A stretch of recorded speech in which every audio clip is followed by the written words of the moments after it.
Hey YouTube, Jeremy right here. I have a story to share. Back on December 20 of 2022, this 150-gallon tank broke in my foyer. It broke because of a problem I made with the stand. I put a third leg in here. It was bumping the rib. It broke the glass. The aquarium wasn't at fault. But I use natural soil. Tomato plants are now growing up from my aquarium. The reason for that is what the story I'm sharing with you. And it's kind of cool. So, my kitties are out here. There's Earth Kitty, and there's Castor Kitty, and they're just hanging out with me because I'm shooting a video over here, and this is the front door area. So I'm remodeling inside right now because of this. So yeah, 5 months later, I still haven't finished remodeling my house after 150 gallons fell onto my floors and soaked into my walls and furniture and stuff. But let's go back to this. So when I'm creating a new aquarium, I generally come outside and find something like a potted plant. So maybe I'll grab something that's a pot that might have a plant that's died. And I go for, there are probably 50 or 60 potted plants here. But I go grab something that didn't make it through the last season or whatever, and I use that as the base layer for an aquarium.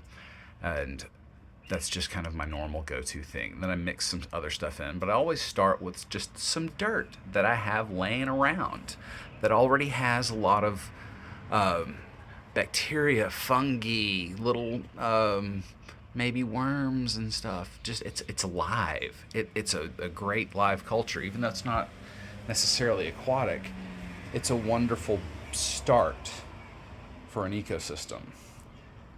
Then proceed by usually putting like a 2-inch cap of pool filter sand. This particular aquarium, on top of the sand, it also got just some gravel that I had in buckets in my backyard. And anyway, like I said, that was December 20th. Just a couple of days later, I moved this tank outside. So we're in Little Rock, Arkansas. It was cold at that time. I don't know. There were at least a few freezing days before spring came. I mean, at least. I don't know how many. But this little greenhouse area began sprouting up plants early, before it was really warm. So now, though they haven't received, this was literally covered, so the cats don't fall in. It's just some old flooring sitting on top of it. But I didn't want the cats falling in and then getting hurt because I haven't dealt with this yet. I haven't removed the lower piece of glass or replaced it. There's still literally broken glass down in there. You see that? I didn't want the cats getting hurt, and they stay out of that. But the mystery here is, how are they getting enough moisture? How did the tomatoes survive being underwater for one or more than one aquarium? Probably just one. Probably just one, right? But I don't know. And without rain getting in here, how are they surviving? Now, the southeastern United States we're a humid subtropical area here in my part of the world, but still, that's wild for this thing to just be growing like that inside of a broken aquarium. What do you think, Mr. Earth Kitty? Is it wild?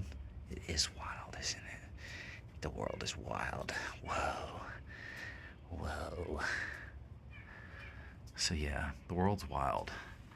And as my buddy Richie just said when he looked at it, like the line from Jurassic Park, life finds a way. Life finds a way. Really cool. Thanks for watching.